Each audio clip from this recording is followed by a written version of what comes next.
Hello, this is Cynthia Sue Larson with RealityShifters.com, and I'd love to share with you an idea today about Revhumanism and explain what that is. This was a talk that I first presented to a symposium for collective growth. I was invited to participate along with a number of other wonderful speakers and collaborators on October 10th, 2020.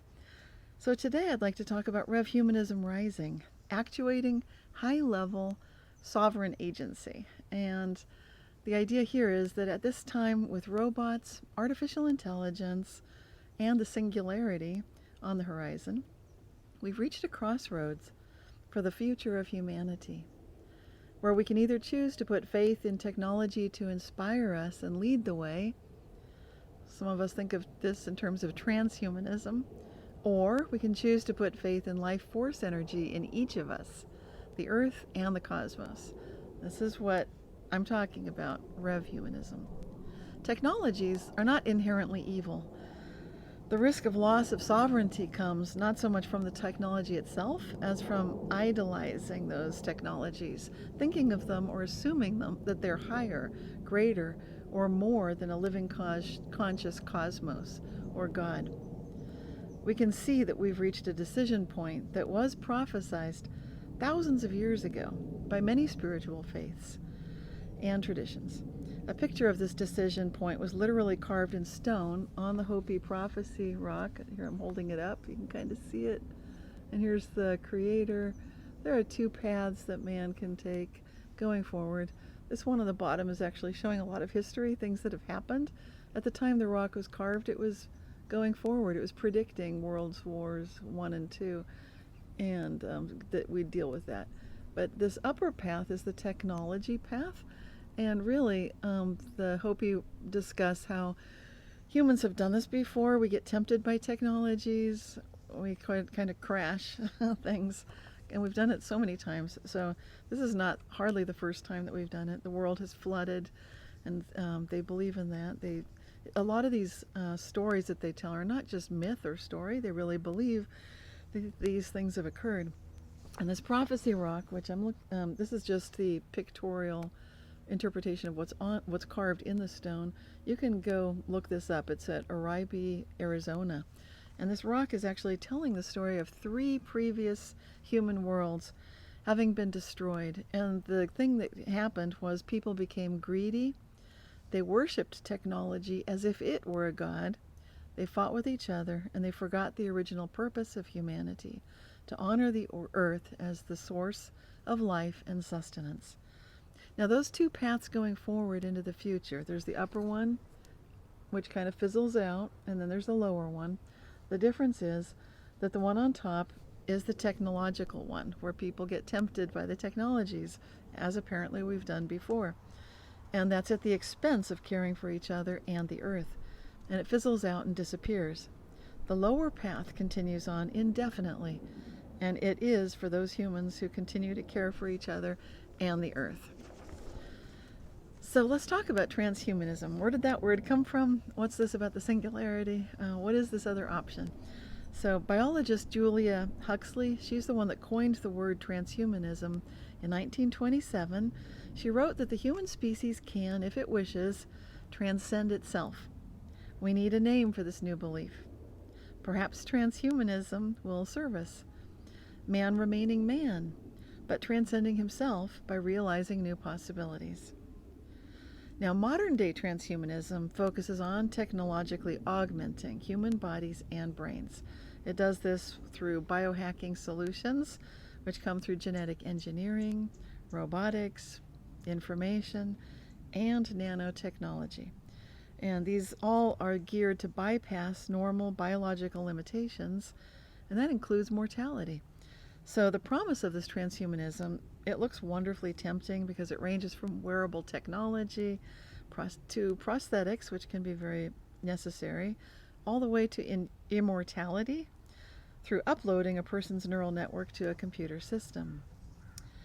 Regardless what you think of all that, the technological singularity is a separate item. It's worth mentioning on its own merit, and that's envisioned as a point in time, perhaps by the year 2045, where futurists such as Ray Kurzweil expect superintelligent machines with artificial general intelligence to attain awareness at levels that humans cannot unplug or reverse. In other words, will not be able to put that genie back in the bottle once it gets out. This is a topic that's very near and dear to my heart. If you followed my newsletters, then you know I actually blogged about this before there was such a thing as blogging. Back in the year 2000, I attended a symposium at Stanford University with Ray Kurzweil's folks talking about spiritual robots. And I think if you remember that I've talked about this in videos before, I've got the whole article of my notes on my website, realityshifters.com, and it's incredibly interesting to me because regardless how you feel about it, it looks like this is coming. And when I say this, I mean that there will be a point where these technologies, these ones ranging from nanotechnology, genetic engineering, robotics, and information technologies, they're all going to come together in ways that we're not going to necessarily be able to foresee the consequences. So I would personally love to see humanity grow into its best qualities. I'd love to see that without surrendering agency of our free will through overdependence on technologies. It's one thing if we're shocked when we try to make a phone call and we can't remember a phone number and our battery dies, we have to borrow another phone, and it's like, wow, I don't know my friend's phone number. That can happen. That's hardly the end of the world. What gets worse is where we start depending on our technologies to think for us instead of us thinking for ourselves, and if they start handling all the decisions that matter the most for us. So what is humanity's ultimate end point? What do you envision? The singularity might be unavoidable, and we might see mind-matter cyborgs and transhumans becoming reality. They might indeed be considered to be existing in some kind of mechanical cosmos. Some people talk that we're living in a simulation, that this isn't real, that it's mechanical, we're in a matrix. Okay, if you believe all that, that's very limiting. That is not what I believe our ultimate possibility to be. That's not my view of the pinnacle of human evolution or the cosmos. That's very limited. We can envision our optimal future being created by us, co-created with us, rather, based on what we collectively need, love, and imagine. So this idea of Revhumanism, it's a philosophy of harmoniously living and co-creating with a living, developing cosmos, with reverence for the earth and other beings. So that Latin root word rev, I love it because it's so appropriate here. It relates to ideas of reviving, regaining, recalling, and growing strong, and even growing young again, which is what we'd like to see with our ecosystems and the earth. It's such a good feeling when spring comes again and you can expect that new growth and experience the wonder of it. Rev also stands for reverence. It's a quality that inspires us to live up to our truly highest potential of seeing and respecting the inspiration, light, and consciousness that all of creation shares. Revhumanism invites humans to return to honoring the earth as the source of life and sustenance. Revhumanism involves relating with reverence, with humility, and empathy with others, with the earth, and with the cosmos, inviting us to actuate our high-level sovereign agency. So what is sovereignty? Well, it's a key concept. In incarnational spirituality, it recognizes our sense of living our life with purpose and for some reason. We have an awareness of having some original intent for our life. Sometimes we can get caught up in the drama and forget the purpose we are living with. But we can access and remember this original intention and purpose. We can observe our thoughts and our feelings at higher levels of self. That's one way to kind of get above it. And I have talked about that in videos before. And we can do that without getting our buttons pushed. We can learn how to rise above that fight or flight initial reaction that might happen. And we can start viewing events free from anger or anguish over the past and free from anxiety and fear about the future. Instead, we can feel our connection to our best possible future self and the best possible future selves of all around us, with love, joy, fearlessness, compassion, and reverence. Revhumanism acknowledges that humanity is part of a living, growing cosmos, with everyone intrinsically having a transcendent divine nature. Revhumanism invites us to live true to our highest potential of embodying more wisdom than cleverness, more hope than cynicism, more humility than hubris, more empathy than apathy, and more reverence than insolence. Revhumanism represents a radical invitation for each of us to be the highest level embodiment of consciousness that we wish to see in the world. When we see everyone and everything from the perspective of reverence, doors to adjacent possible realities open where there were no doors before. We see evidence of human evolution in the Mandela effect. Evidence is existing now that humanity is actually actuating high levels of sovereign agency that we experience through increased awareness of alternate histories that we know and call the Mandela effect. Some of us also have called it other things like reality shifts. And when we do these things intentionally, we can call them quantum jumps. So there are a number of names for them. The Mandela effect shows us that histories can change, that our memories of past events can differ noticeably from currently agreed upon facts. Many people thus remember things that now officially never occurred, such as the heart being located slightly on the left of our chest rather than in the center of our chests. I have a definitely clear memory of that one because saying the Pledge of Allegiance in school when I was a child, I remember our teachers being very clear. Don't just put your hand on the center of your chest. No, put it a little to the left. That's where your heart is. As I got older and I'd go to see doctors and they would take blood pressure readings, they would do the blood pressure reading on my left arm because it would be more accurate.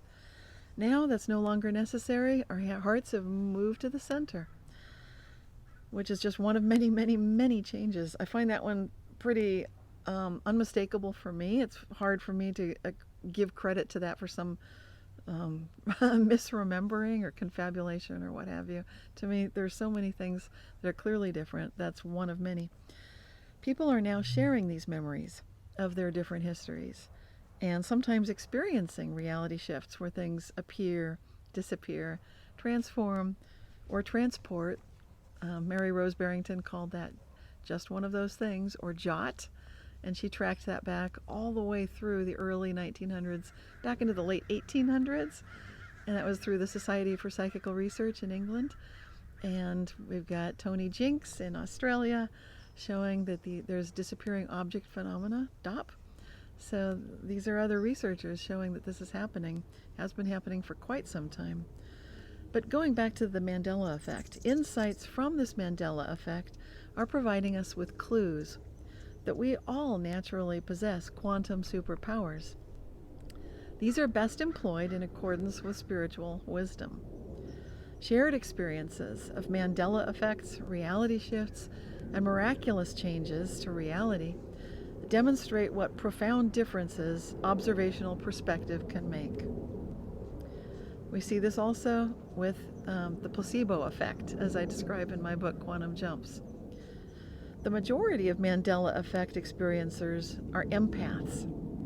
Empaths, also known as intuitive feelers on the Myers-Briggs psychological test, comprise only 25% of the world's population. Yet, they experience 75% of Mandela effects. We see evidence in support of this concept of subjective rather than objective reality in recent quantum physics experiments that show observers at the same place and time can witness different events. And here I'm citing the work that was published in 2019 by Bruckner and Associates at the University of Vienna, Austria, in collaboration with scientists at the University of Edinburgh, Scotland, And they were showing clearly that these two observational devices in an experimental apparatus, observing at the same exact location and time, slightly different perspectives because two devices are there, they do indeed pick up two completely different recordings of what's going on. So they have different interpretations of that moment, very different. And that shows, again, there may be no such thing as subjective reality that's true for all of us at the same place and time. Einstein has already showed us that one person's moment now does not necessarily match someone else's. So these are things we typically ignore. The Mandela effect puts it right in our face, and it shows us you can't ignore this any longer, and there's an opportunity here for humanity. We each do have the opportunity and the ability to access much larger levels of self than we ordinarily acknowledge. At these higher levels of self, we can gain awareness of potential future events. We can experience simultaneous possible realities. We can recognize ways that perspective influences reality. We can experience miraculous reality shifts. Well, I'm going through these pretty fast, but some of you that know about flip-flopping Mandela effects, know about remembering things both ways, you know what I'm talking about. You know the power of these Mandela effects on a personal level to often be quite miraculous. Humanity is actuating high levels of sovereign agency with these natural quantum superpowers that are best employed in accordance with spiritual wisdom. Insights from the Mandela effect and recent studies in quantum physics provide us with clues by which we can better envision a positive future for humanity, founded in wisdom, connection, kindness, reverence, and love. This brings up the topic for 2020, which so many people, I think, are thinking about, and that's apocalypse. It's a word derived from the Greek verb apocalyptein, meaning to take the cover off. It is associated with times of unveiling and revelation. We are living through times of great change and unveiling, in which our choice of perspective and what we put our faith in can make all the difference in the future worlds that we next experience. With humility, we acknowledge that there exists a hidden order. With empathy, we see through the eyes of our heart. With reverence, we remember that we are all connected. Acknowledging our best possible future selves, we can also remember to keep asking my favorite question, how good can it get? So until next time, hope you'll join me in thinking about all of this and the choice that we're making. I think a lot of people are talking about two paths. Lots of people describe it different ways. I like this picture. It is a picture. It's an actual illustration. So whether you go with the biblical prophecy, so many of them are saying the same thing. The temptation is to be considering there's something greater, that there's something greater than a living cosmos, that this is a simulation, that we're caught up in some artificial general intelligence that calls all the shots. Please don't go that route. That's not the route that was shown here, that humanity has long survived the endings of the worlds before. We do it by keeping our hearts open, keeping our intuition and inspiration open to true inspiration, and recognizing that we are alive, our consciousness is alive, Earth is alive, and we can have reverence for all of that. So thanks so much, and please join me in being reverent and asking how good can it get. Take care.